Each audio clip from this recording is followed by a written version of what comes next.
Centenas de milhões de rochas orbitam o Sol no cinturão de asteroides entre Marte e Júpiter, mas apenas algumas delas chegam relativamente perto da Terra. A NASA classifica os asteroides que orbitam a menos de 48 milhões de quilômetros do nosso planeta como objetos próximos à Terra ou NEOs. E dentro desse grupo há objetos particularmente preocupantes. Esses são tão grandes e orbitam tão perto do nosso planeta natal que podem se tornar uma ameaça real para o mundo caso ocorra uma colisão direta. No momento, a NASA está observando de perto um asteroide chamado Bennu. Trata-se de um objeto espacial bastante grande, com 490 quilômetros de diâmetro, que pode se chocar com o nosso planeta daqui a 159 anos. De acordo com especialistas, o asteroide que foi avistado pela primeira vez em 1999 tem grande probabilidade de entrar na órbita do nosso planeta. Se isso acontecer, ele pode colidir com a Terra até o dia 24 de setembro de 2182. Acredita-se que o asteroide Bennu seja mais alto que o Empire State Building.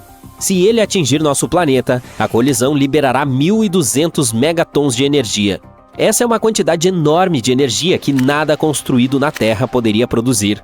Cientistas da NASA acreditam que durante o sobrevoo no século 22, há uma pequena chance de que o asteroide passa por fenda de ressonância gravitacional.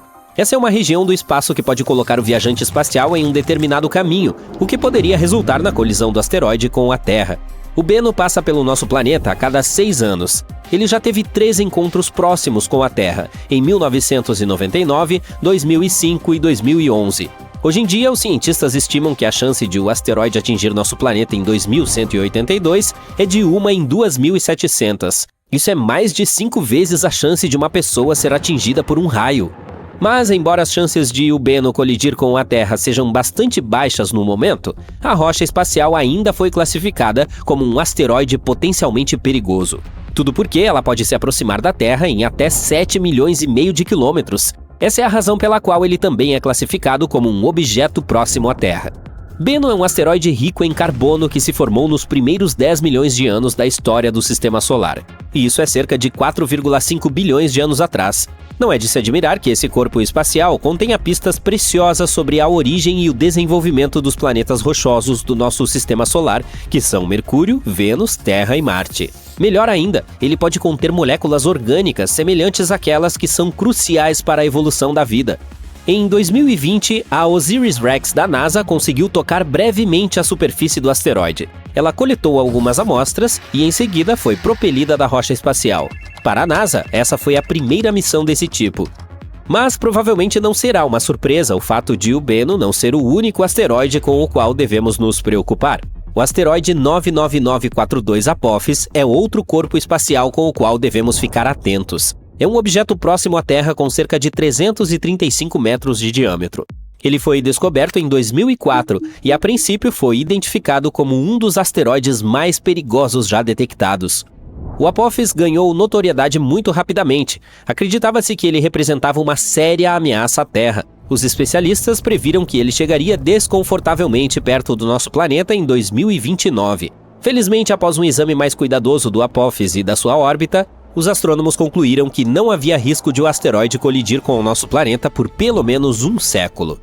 O risco de um impacto em 2029 foi completamente descartado, assim como o possível impacto que poderia ser causado pela aproximação do asteroide em 2036. É interessante notar que, até março de 2021, ainda havia uma pequena chance de uma colisão em 2068. Mas então, o Apophis passou pela Terra e os astrônomos aproveitaram a oportunidade para usar radares potentes para estimar a órbita do asteroide ao redor do Sol com mais precisão. Isso permitiu que descartassem qualquer risco de impacto, pelo menos nos próximos 100 anos. Agora, a razão pela qual essas descobertas nos deixam tão preocupados é que mesmo um asteroide relativamente pequeno, do tamanho de uma casa, pode causar estragos ao colidir com o nosso planeta. E se um asteroide tiver mais de 1 quilômetro de diâmetro, os astrônomos o chamam de destruidor de planetas. A energia de impacto liberada por tal asteroide após atingir a Terra pode ser devastadora. É por isso que é crucial saber onde esses asteroides estão e em que direção estão se movendo. O problema é que nossa capacidade de proteger o planeta de impactos de asteroides ainda não é de primeira linha. Se uma catástrofe desse tipo estivesse prestes a ocorrer, precisaríamos de muito tempo para nos preparar, pois uma colisão de asteroide não é brincadeira. Provavelmente o local mais conhecido de impacto de asteroides é a cratera de Chicxulub. Ela é a evidência da terrível colisão que levou à extinção dos dinossauros. Estranhamente, essa cratera não é muito visível, mas algumas outras são. Por exemplo, a cratera de Barringer, no Arizona, também chamada de Cratera do Meteoro. Ela parece bastante assustadora quando se para pensar na colisão que levou ao seu surgimento. De qualquer forma, agora sabemos que as rochas espaciais atingem não apenas a Terra, mas também a Lua, Mercúrio e Marte. Nenhum planeta rochoso do Sistema Solar está a salvo de impactos de asteroides. É por isso que temos todo um empreendimento científico cujo objetivo é encontrar e catalogar a população de asteroides do Sistema Solar. Pode parecer um pouco assustador, mas há cerca de 25 mil asteroides com mais de 140 metros de diâmetro perto da órbita do nosso planeta. Uma rocha espacial dessa proporção é grande o suficiente para varrer uma cidade inteira da face da Terra. Até o momento, menos de 50% desses asteroides foram detectados e rastreados. Há também uma estimativa de 230 mil objetos iguais ou maiores que 49 metros de tamanho. Esses são capazes de destruir uma área urbana concentrada, e ainda assim, menos de 8% deles foram detectados. Há também dezenas de milhões de objetos menores próximos à Terra.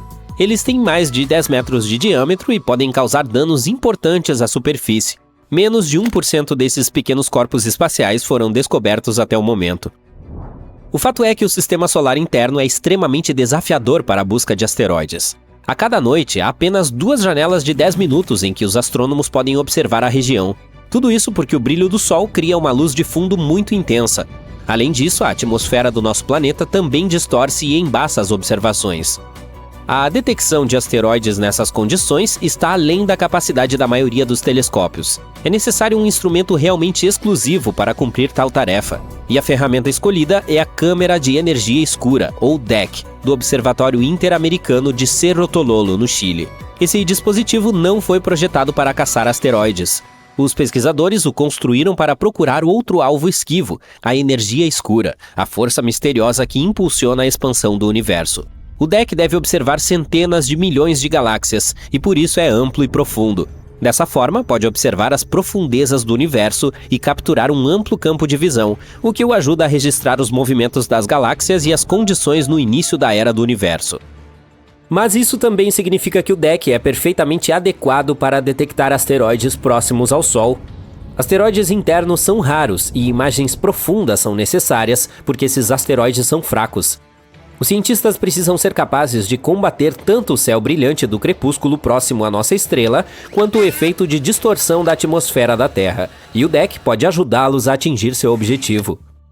A Câmara de Energia Escura foi construída para realizar a pesquisa de energia escura, que foi concluída em 2019. Agora, os astrônomos podem direcionar o poder da câmera para outras tarefas. Eles afirmam que o levantamento do DEC é uma das pesquisas mais sensíveis já realizadas para objetos próximos à órbita de Vênus e dentro da órbita do nosso planeta. Isso nos dá uma grande chance de descobrir que tipos de objetos estão à espreita no sistema solar interior. Se um asteroide como o Apophis atingir a Terra, seremos destruídos. Terremotos e tsunamis inundarão tudo. O Apophis é um corpo celeste de 1 bilhão de anos que está no Sistema Solar desde o seu início. Você deve estar pensando, qual é a probabilidade de essa pedra espacial gigante colidir com o nosso planeta em 2029? Bem, vamos descobrir, certo? O Apophis é um asteroide grande e ruim descoberto em 2004 pelo Observatório Nacional de Kitt Peak, no Arizona. Desde então, ele tem ostentado orgulhosamente o título de um dos asteroides mais perigosos já localizados. Ele tem cerca de 335 metros de largura. Isso é um pouco maior que o Empire State Building e a Torre Eiffel. Por ser tão assustador, foi batizado de Apophis, como a criatura imortal egípcia que era considerada a portadora da eterna escuridão e destruição para a Terra. Em 2021, os pesquisadores tiveram uma oportunidade única na vida de estudar essa rocha flutuante quando ela passou perto do nosso planeta. Voltaremos a esse assunto em um minuto. Alguns cientistas dizem que há uma chance de 2,7% de Apophis atingir a Terra na sexta-feira, 13 de abril de 2029. O efeito Yarkovsky é o responsável por isso, pois ele pode empurrar levemente essa rocha espacial em direção à Terra. Esse efeito origina-se da emissão desigual de fótons térmicos por um objeto celeste em rotação, resultando em uma força fascinante exercida sobre ele no espaço. Esses fótons emitidos possuem momento e desempenham um papel fundamental na formação da dinâmica do corpo. O asteroide tem dois lados, escuro e claro, assim como a Lua. O lado claro está voltado para o Sol e é mais quente do que o lado escuro. Mas o asteroide também gira, de modo que os lados mudam constantemente de direção e temperatura. Essa mudança pode ser prejudicial porque empurra ligeiramente o apófise em direção à Terra. Infelizmente, ninguém sabe como o efeito Yarkovsky influenciará a trajetória do asteroide. Por outro lado, na última passagem do asteroide pela Terra, em 2021, os astrônomos usaram o radar para fazer medições precisas de sua trajetória e concluíram com segurança que o apófise passará ao largo da Terra em 2029 por cerca de 32 mil quilômetros e não nos incomodará novamente por pelo menos 100 anos. De modo geral, a cada 80 mil anos, nosso planeta é atingido por uma estrela cadente que tem dimensões semelhantes às de Apophis. A última vez que fomos atingidos por um meteoro um pouco menor foi em 2013. Uma nova nave espacial desenvolvida pela NASA, chamada OSIRIS-REx, foi lançada em 2016 para coletar amostras de outro corpo celeste, um pouco menos aterrorizante, chamado Bennu. 4 anos depois, ela finalmente chegou ao corpo, coletou algumas amostras, despediu-se rapidamente de Bennu e começou a viajar de volta para a Terra. As amostras foram armazenadas com segurança em uma cápsula lançada em Utah. Até agora, essa foi a amostra mais significativa já retirada de um asteroide. Após a entrega, a espaçonave não perdeu tempo e começou a perseguir o Apophis. Agora, OSIRIS-REx foi renomeada para OSIRIS-APEX e atualmente está brincando de pega-pega com Apophis. Com um pouco de sorte, no dia 2 de abril de 2029, quando o asteroide passar perto da Terra, a espaçonave alcançará o Apophis e pousará nele. Ela permanecerá no Apophis por 18 meses, coletando informações valiosas e tirando milhares de fotos. O asteroide será monitorado com a ajuda de potentes telescópios. Em algum momento, o Apophis se aproximará demais do Sol e então todo o trabalho de monitoramento ficará nas costas da OSIRIS-APEX. Se você mora na Europa, na Ásia Ocidental ou na África, você é um daqueles sortudos que terá uma oportunidade única na vida de ver o Apophis a olho nu. Ele estará visível no céu dessas regiões em 2029, e aqueles que tiverem telescópios poderão avistá-lo mais uma vez em 2036.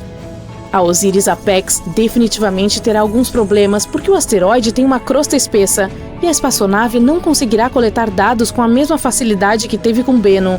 A OSIRIS-APEX tem um propulsor exclusivo que soprará toda a poeira do Apophis durante o pouso. Essa será a oportunidade perfeita para analisar a superfície do asteroide e ver do que ele é feito. A nave passará 1 ano e meio mapeando o asteroide, tentando detectar mudanças em seu formato.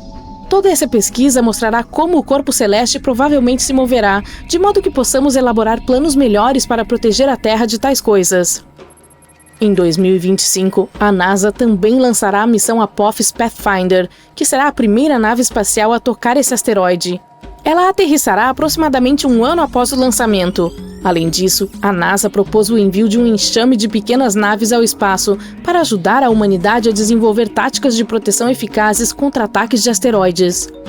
Sabemos que o Apophis se originou no cinturão primário de asteroides entre Marte e Júpiter. Nos últimos milhões de anos, esse corpo celeste mudou sua trajetória devido à considerável influência da gravitação de Júpiter. Agora, parece que ele favorece mais o Sol, o que significa que esse asteroide está muito próximo da Terra. É por isso que ele é classificado como um corpo celeste próximo à Terra. Muitos testes e pesquisas foram realizados para encontrar uma maneira de lidar com os asteroides. Algumas soluções incluem perfurar e detonar o corpo espacial a partir de seu interior, ou testar novas tecnologias, como acoplar foguetes a ele e tentar afastá-lo da Terra. Também podemos atingi-lo com algo que se mova em alta velocidade para fazer com que ele mude seu curso. O Apophis é um asteroide do tipo S, feito de rocha e metais, como ferro e níquel, e tem o formato de um amendoim. Ele pode nos dizer muito sobre o passado e possivelmente sobre o futuro. A coleta de amostras desse objeto espacial poderia revelar como a vida na Terra começou e como plantas surgiram. Existem muitas teorias que sugerem que a água chegou ao nosso planeta em um asteroide ou em um cometa. Asteroides são como cápsulas do tempo de valor inestimável. Ao contrário das rochas da Terra, que passaram por milhares de mudanças, como a erosão, a maioria dos corpos celestes ainda está intacta e é muito mais fácil de estudar. Quando os meteoros caem na Terra, eles ficam cobertos de detritos que são impossíveis de limpar.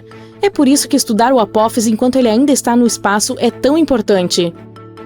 Além disso, alguns asteroides são feitos de metais preciosos, como a platina.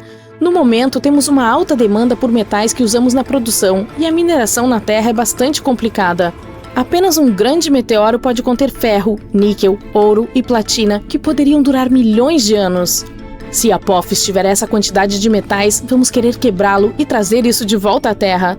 Uma rocha espacial pode valer $4 trilhões, tornando a mineração espacial altamente lucrativa. Ainda assim, nos custaria mais trazê-lo de volta à Terra do que escavar esses materiais aqui. Com o avanço da tecnologia e o desenvolvimento de novos tipos de foguetes, isso pode se tornar possível em algum momento. Portanto, mesmo que estejamos a salvo do Apophis pelos próximos 100 anos, você provavelmente ainda quer ver o que aconteceria se algo parecido ocorresse. Vamos lá, com certeza você quer. Bem, primeiro deixe-me dizer que você ouvirá o som da colisão e saberá o que aconteceu, mesmo que esteja a quilômetros de distância. Você deve sair de sua casa ou apartamento imediatamente. Logo após o impacto, ocorrerão terremotos enormes e muitos edifícios altos cairão. Portanto, ficar longe das cidades pode ser a melhor opção se você tiver escolha. Mas não fuja de carro, haverá enormes engarrafamentos e todos entrarão em pânico. Ir a pé ou de bicicleta é sua melhor opção nesse cenário.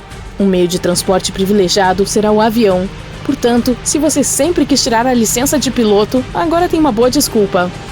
Se tiver tempo, leve lanches e água e um par extra de meias. É bom morar perto do oceano ou do mar, mas nesse cenário, esse é o pior lugar para se estar, porque ondas gigantes de tsunami atingirão as costas após o impacto. Se você mora longe da área afetada, o tsunami pode levar 30 horas para chegar. Você terá um pouco de tempo para se preparar. Os asteroides voando por aí às vezes são como um jogo feroz de queimada em que você nunca sabe quando algum deles pode ir em sua direção. Portanto, é possível apenas rastrear a situação e esperar pelo melhor. Para descobrir o risco, cientistas de diferentes organizações precisam estudar as posições e as trajetórias dessas rochas que se aproximam do nosso planeta, especialmente aquelas com pelo menos 1 quilômetro de largura. E a boa notícia é que nenhuma provavelmente nos atingirá pelo menos nos próximos 1000 anos. Ufa! Para nos dar uma ideia de seu poder, os cientistas fizeram um experimento para simular o impacto de um asteroide tão gigantesco. A energia liberada pela colisão seria de impressionantes 100.000 megatons. Seria como detonar 15.000 toneladas de dinamite. Além disso, se um asteroide tão grande nos atingisse, a Terra esfriaria significativamente por causa de todos os detritos que entrariam na atmosfera e bloqueariam a luz solar. Nesse caso, as plantas não conseguiriam obter seu combustível e, portanto, todos estaríamos em apuros, tanto os seres humanos quanto os animais. Felizmente, esses impactos são bastante raros.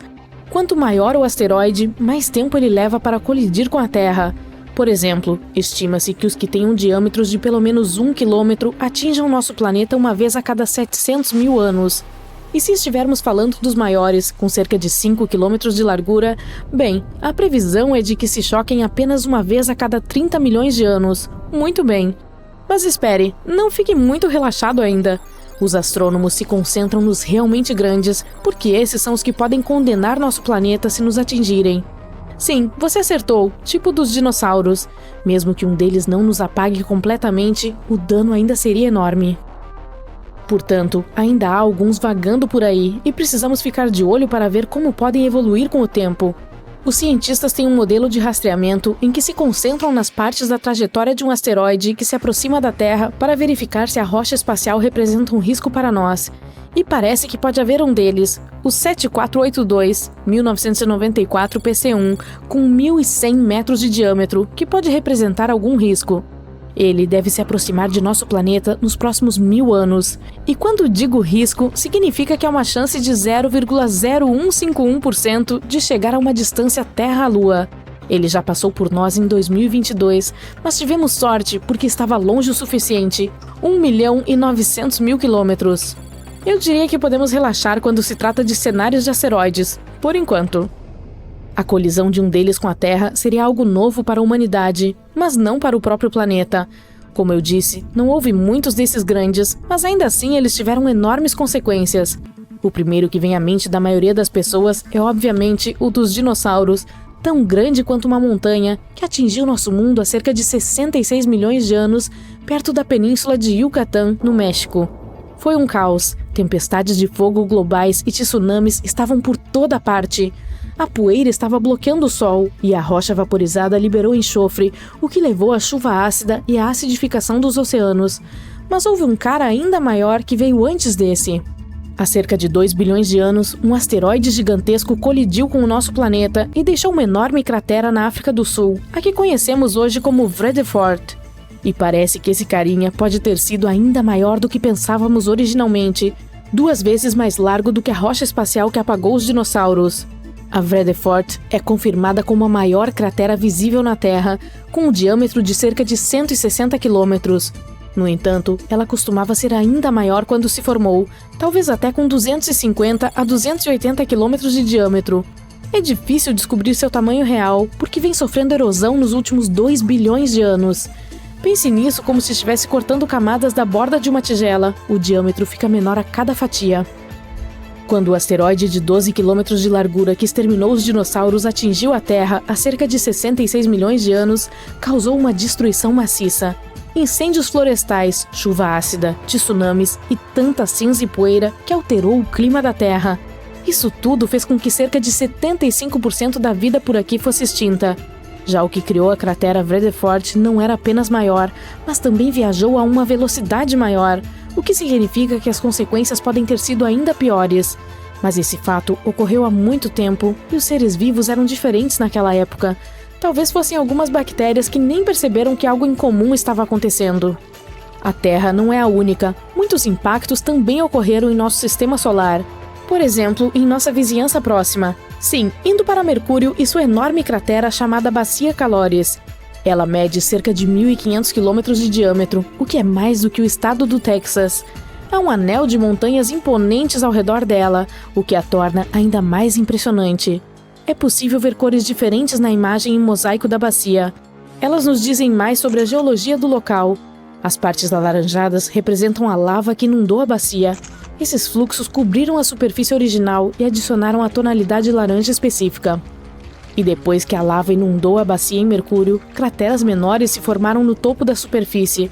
Elas escavaram o solo e revelaram o material escondido. Parte dele é de cor azul e pode ser uma pista sobre como era o piso original antes de ser coberto pela lava.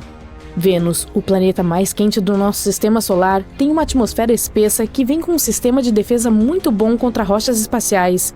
Ela é tão densa que queima a maioria dos meteoros antes mesmo que atinjam sua superfície. Como resultado, você não verá tantas crateras visíveis em Vênus quanto em outros planetas rochosos do nosso sistema solar. Mas Vênus ainda tem algumas cicatrizes que podem nos contar sobre alguns impactos sérios que aconteceram lá, e uma das maiores que conhecemos é a cratera Meade. Ela é enorme, com cerca de 270 quilômetros de diâmetro. O solo interno é relativamente plano e um pouco mais brilhante do que seus arredores. É possível que o buraco tenha sido preenchido com uma mistura de rocha derretida após o choque, e talvez até com lava da atividade vulcânica em Vênus. Quer ter uma ideia de como seria a Terra sem sua camada protetora chamada atmosfera? Basta dar uma olhada na Lua, cuja superfície está repleta de crateras de impacto. A Tycho é uma das que são possíveis de notar facilmente. Quando você olha para a Lua cheia, pode identificá-la como um círculo distinto com raios brilhantes que se irradiam ligeiramente para fora do centro, no lado inferior esquerdo. Essa cratera, de 85 quilômetros de largura, tem um belo pico central no meio, encimado por uma rocha intrigante, com um tamanho impressionante. Ela ocuparia cerca de metade de um quarteirão típico de uma cidade aqui na Terra. Quando falamos de crateras, definitivamente não podemos deixar de lado Marte. O planeta vermelho tem uma atmosfera muito mais fina do que a da Terra. Quando as naves espaciais se aproximam de lá, elas contam com a atmosfera para desacelerá-las. Mas essa ainda não é espessa o suficiente para proteger completamente Marte de todas as rochas espaciais que estão chegando o tempo todo. De julho a setembro de 2018, uma mancha escura apareceu no polo sul do planeta. Ela consiste em 2 padrões distintos. Uma teoria diz que o de explosão maior, de cor mais clara, pode ser o resultado de uma onda de choque de impacto que raspou a superfície de gelo e gerou ventos que se espalharam. O padrão de explosão interno, de cor mais escura, ocorreu porque o objeto impactante conseguiu penetrar na fina camada de gelo. Ao atingir a superfície, lançou areia escura e detritos em todas as direções. Imagine algo tão poderoso que poderia romper os átomos de seu corpo em uma fração de segundo. Esse algo está correndo silenciosamente pelo espaço. Não está extinto, não está vivo, está preso no meio. Se esse monstro aterrorizante estivesse se movendo em direção à Terra, estaríamos condenados. Então, será que é isso? Os astrônomos descobriram um objeto espacial rápido e poderoso passando pela nossa galáxia Via Láctea a mais de 177 km por hora. Isso é mais rápido do que qualquer foguete que já fabricamos. Esse bizarro objeto espacial recebeu o nome de Estrela Zumbi. Tudo porque ele é a parte restante de uma estrela que morreu há muito tempo, mas ainda está se movendo. Essa estrela zumbi é um tipo de objeto chamado magnetar, uma bola super pequena e super pesada do tamanho de uma cidade, mas mais pesada que o Sol. Isso a torna um dos objetos mais densos do espaço. Somente os buracos negros são mais densos. Ei, não vamos nos esquecer de mim. Os magnetares também têm um campo magnético incrivelmente forte. O do nosso zumbi é 100 trilhões de vezes mais forte do que o da Terra. Isso é tão forte que, se o magnetar chegasse perto da Terra, poderia destruir todos os cartões de crédito do planeta apenas com seu magnetismo. Apenas com seu magnetismo. E não poderíamos mais fazer compras. Além disso, se uma pessoa chegasse muito perto de um magnetar, cerca de 1000 quilômetros, ele poderia separar seus próprios átomos. E eles não poderiam mais fazer compras. Felizmente, esse magnetar está muito distante e não está se aproximando de nós. Quando foi descoberto pela primeira vez, ele estava a cerca de 15 mil anos-luz de distância da Terra. Essa é uma distância enorme, portanto você ainda não precisa se preocupar com a desconexão de seus átomos. Os astrônomos avistaram o magnetar zumbi pela primeira vez em 2008, e como apenas cerca de 30 magnetares são conhecidos em nossa galáxia, essa foi uma descoberta rara e sortuda. Os cientistas usaram telescópios espaciais como o Hubble e o Gaia para observá-lo ao longo do tempo. Foi assim que descobriram que ele estava se movendo muito mais rápido do que pensavam. Agora, os astrônomos estão tentando descobrir como essa estrela zumbi recebeu um impulso tão grande. A princípio, eles pensaram que, como a maioria dos magnetares, esse nasceu quando uma estrela gigante explodiu em uma supernova, e o núcleo remanescente se tornou uma estrela de nêutron superdensa. De acordo com a teoria deles, isso poderia ter acontecido perto de algo chamado remanescente de supernova HB9. Isso faria sentido, pois a maioria dos magnetares é criada dessa forma. Porém, quando rastrearam seu movimento, descobriram que a estrela zumbi estava se movendo muito rápido e indo na direção errada para ter vindo da HB9. Eles rastrearam sua trajetória por milhares de anos no passado e ainda não conseguiram encontrar nenhuma estrela em explosão ou aglomerado de estrelas de onde ela poderia ter vindo. Isso significa que os cientistas agora têm mais um mistério em suas mãos. De onde veio essa estrela zumbi e como ela foi criada? Uma explicação é que ela veio de uma anã branca, que é o núcleo que sobra de uma estrela menor como o nosso Sol, depois que ela fica sem combustível. Normalmente, quando as anãs brancas explodem, são completamente destruídas, mas em situações raras, em vez de explodir, uma anã branca pode entrar em colapso e se transformar em uma estrela de nêutrons. Essa estrela de nêutrons pode então se tornar um magnetar. Essa maneira incomum de formar um magnetar também fornece pistas sobre outro mistério, as rajadas rápidas de rádio, FRBs. São flashes muito rápidos e potentes de energia de rádio vindos do espaço profundo. Algumas FRBs vêm de galáxias tão antigas que não deveriam haver mais nenhuma estrela explodindo. Mas se os magnetares podem nascer de anãs brancas em colapso, isso pode explicar como essas FRBs ainda estão ocorrendo. De qualquer forma, saber como os magnetares se formam poderia nos ajudar a explicar muitos eventos estranhos e poderosos que vemos em todo o universo.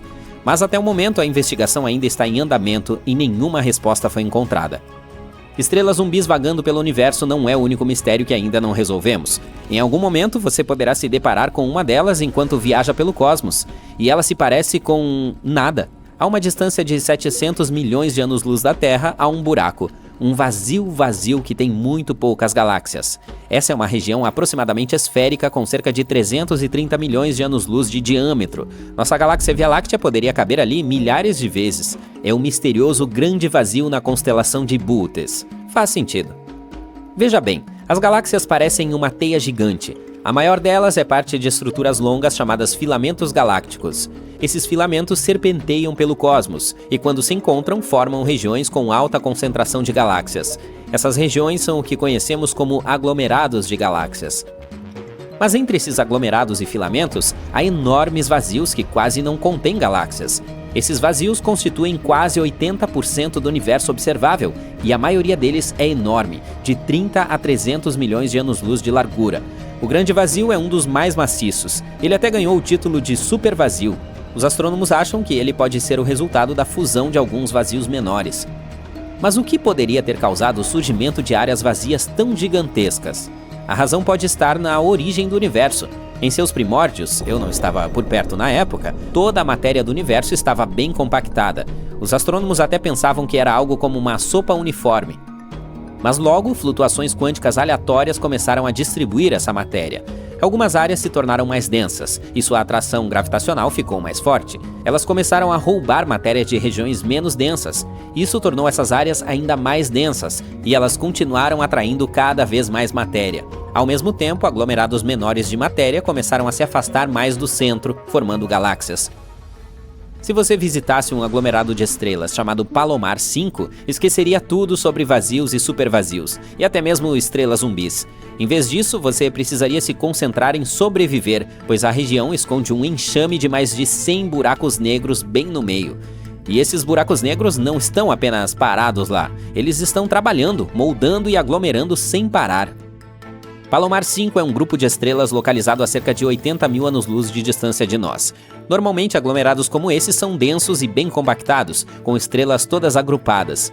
Mas o Palomar 5 é diferente. Ele está espalhado e tem uma enorme cauda de estrelas que se estende por 30 mil anos-luz. Essa bela cauda é chamada de cauda de maré. É como se as estrelas estivessem se espalhando para fora do aglomerado, criando um longo rio de luz. Caudas de maré como essa são raras e difíceis de estudar. Aglomerados globulares como esses são muito antigos. Alguns são quase tão antigos quanto o próprio universo. Mas o Palomar 5 também se destaca porque é o único aglomerado que conhecemos que ainda tem uma cauda de maré ligada a ele. E os buracos negros dentro do aglomerado podem ser os culpados. Eles estão puxando as estrelas do aglomerado, bagunçando suas órbitas e atirando-as para fora do aglomerado. Ou seria atirar com um estilingue? Não sei.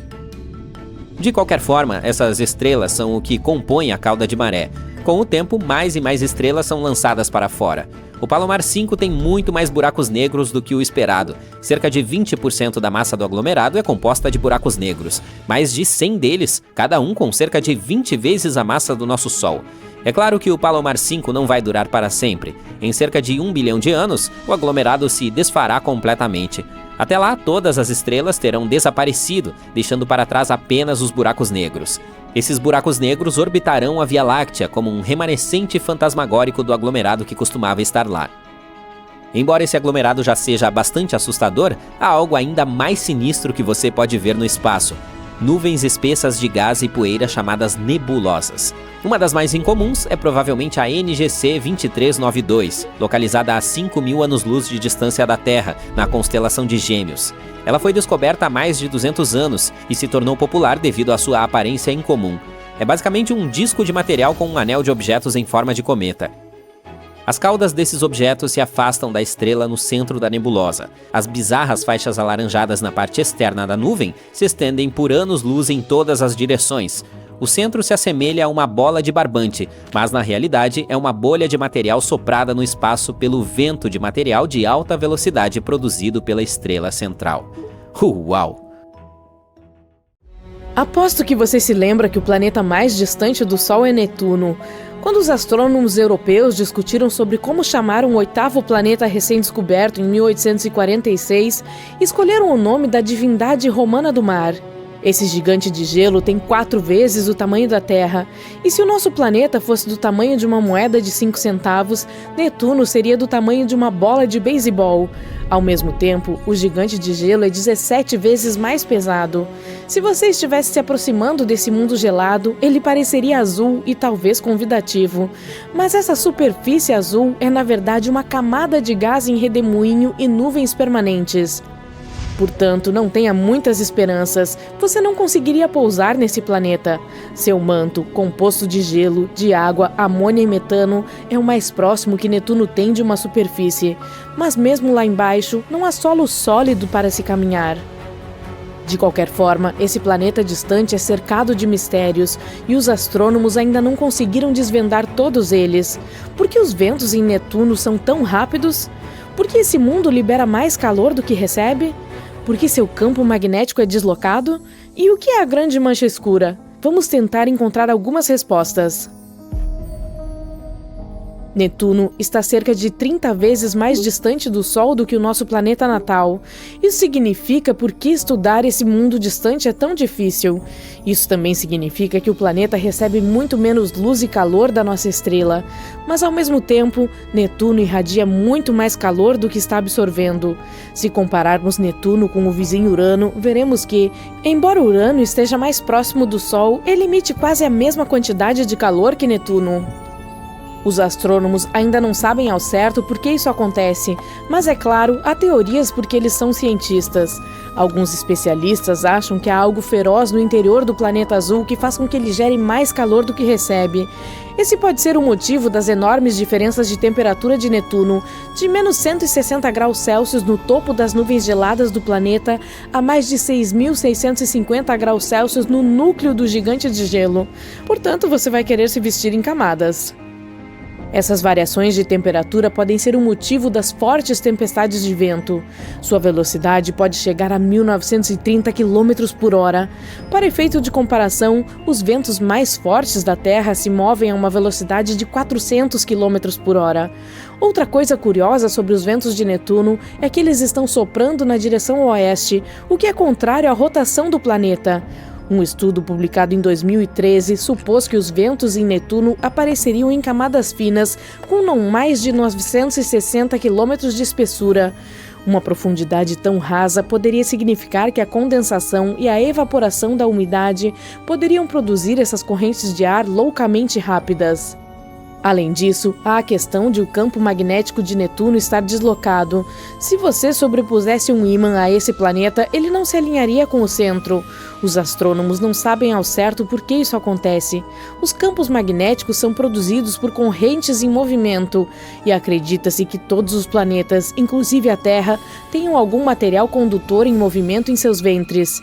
Mas com o ventre de Netuno, a situação é um pouco diferente. Seu campo magnético está inclinado a 47 graus em relação à rotação do planeta. Isso significa que a rotação e o magnetismo não estão alinhados de forma inerente. E não se esqueça da grande mancha escura. Não estou falando da tempestade mais massiva do sistema solar. Essa é chamada de grande mancha vermelha e está localizada em Júpiter. Estou me referindo a uma mancha correspondente em Netuno, descoberta pela Voyager 2 em 1989. Em 1995, o telescópio espacial Hubble voltou seus olhos para Netuno. Mas infelizmente, naquela época, a mancha já havia desaparecido misteriosamente e os cientistas não têm ideia de como exatamente ela desapareceu. Mas adivinhe só, outra mancha escura foi encontrada no gigante de gelo. Os astrônomos já sabem há algum tempo que, de tempos em tempos, a superfície de Netuno fica pontilhada com essas manchas escuras. Essas descolorações bizarras têm sido associadas a áreas de alta pressão que aparecem e desaparecem ao longo de alguns anos. Mas ninguém havia visto uma mancha escura se formando até recentemente.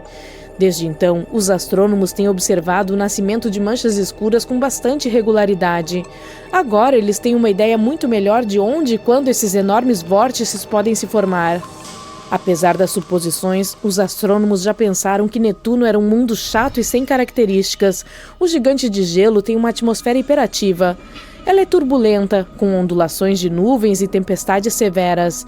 Além disso, esse planeta tem um sistema de anéis. Infelizmente, esses anéis não são bambolês distintos que circundam Netuno como os de Saturno. Os anéis do gigante de gelo são estranhamente volumosos e contêm pedaços de material que formam arcos no anel externo. Os astrônomos explicam que esses aglomerados são, na verdade, locais onde muitas partículas do anel estão presas umas às outras. O que isso significa ainda não está claro. Mas o que mais gosto em Netuno é o seguinte: os astrônomos acreditam que, nas profundezas do planeta, pode haver uma camada onde chovem cristais de diamante. A pressão e a temperatura intensas no interior de Netuno quebram as moléculas de metano, liberando carbono.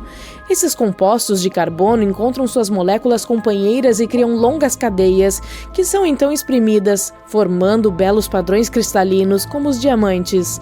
Quando essas formações de diamante atravessam as camadas do manto de Netuno, ele fica quente demais para elas. É por isso que elas se vaporizam, voltam a flutuar e, você adivinhou, repetem o ciclo. Agora você sabe por que isso é chamado de chuva de diamantes. Que tal um pequeno experimento divertido? Digamos que explodimos Netuno, em nome da ciência, é claro. Como você já sabe, esse planeta não tem uma superfície sólida. É por isso que depois de ativar o processo, você veria o manto líquido de Netuno estourar. Seria como um balão cheio de água jogado do 50º andar. Aviso, não faça isso em casa. O impacto enviaria respingos de água, amônia e gelo de metano para o espaço. Seria seguido por restos de lava do manto do planeta, líquido e incandescente. E então haveria um furacão de rochas sólidas. Isso é o que restaria do núcleo sólido de Netuno, composto de ferro e outros materiais. Ok, agora vamos montar novamente esse lindo gigante de gelo. Tenho mais um experimento para vocês. Vamos substituir a Lua, sim, nosso bom e velho satélite natural, por Netuno. O gigante de gelo é definitivamente muito maior do que a Lua. O planeta se pareceria com um balão de ar quente azul brilhante no céu. E nós o veríamos não apenas à noite, mas também durante o dia. Ele pareceria ser 15 vezes maior que o Sol. Se tudo mais permanecesse igual, os eclipses solares pareceriam continuar por séculos. Uma vez que o Sol desaparecesse atrás da borda de Netuno, nosso planeta seria mergulhado em uma escuridão completa por nada menos que 1h30. E como Netuno também é muito mais maciço que a Terra, sua atração gravitacional é muito mais forte. É por isso que, em vez de ter um poderoso companheiro e protetor, nosso planeta acabaria como um satélite, sim, a Lua de Netuno. Ele orbitaria Netuno um pouco mais longe do que sua maior lua, Tritão, e haveria um grande risco de a Terra colidir com esse corpo espacial. Oh! Mas vamos supor que tivéssemos a sorte de não cruzar o caminho de nenhum dos satélites de Netuno. Mesmo assim, teríamos problemas mais do que suficientes. As marés em nosso planeta se tornariam 1000 vezes mais fortes do que as causadas pela Lua. A força gravitacional de Netuno não separaria a Terra, mas aqueceria nosso planeta. Como se precisássemos de mais disso, não? A atividade sísmica aumentaria, provocando terremotos e erupções vulcânicas. Bem, isso parece inquietante. Portanto, deixe Netuno permanecer onde está agora. Estou bem com a boa e velha Lua. Agora, não precisamos mais de experimentos. Mas ouça-me, além da órbita de Netuno, há um misterioso cinturão de Kuiper repleto de objetos gelados enormes. O mais curioso sobre essa formação espacial, no entanto, é que os cientistas não conseguem explicar o padrão de seu movimento. A única explicação que eles têm é que Netuno pode estar escondendo outro grande planeta da nossa vista. Eles estarão de complô? Esse planeta hipotético já recebeu o nome de Planeta 9 e tudo o que temos a fazer é esperar até que sua existência seja confirmada. Ou não.